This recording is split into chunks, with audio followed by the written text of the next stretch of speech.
Which 2025 F1 Rookies logo would make the best track?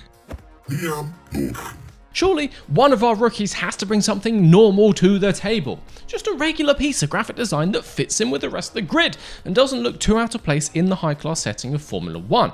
Liam Lawson is up next, and he's been around the paddock more than the rest of them. Surely he should know how to bring something that fits in, right?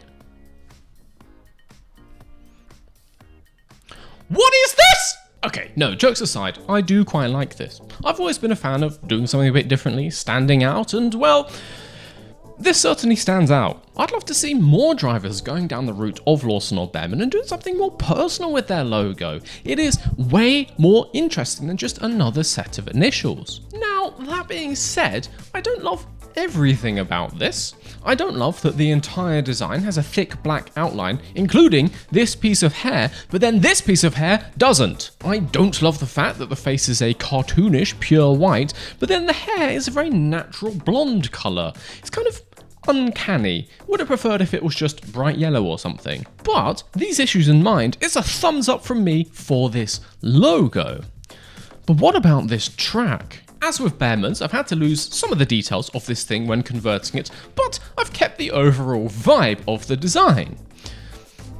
Sort of. This is very much an oval with an infield, which many ovals do, but this one also has an outfield, which makes it a little bit more rare. And speaking of that outfield section, I don't mind it.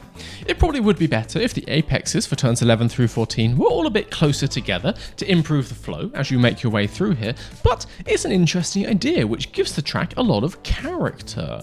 And actually, character is one thing that this track is certainly not lacking. I really like this long right like a Barcelona turn 3 onto the second half of the oval.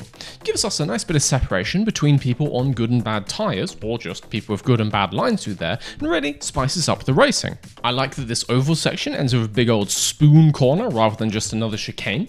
I like these big bulbous lefts of turns 3 and 6. You know what?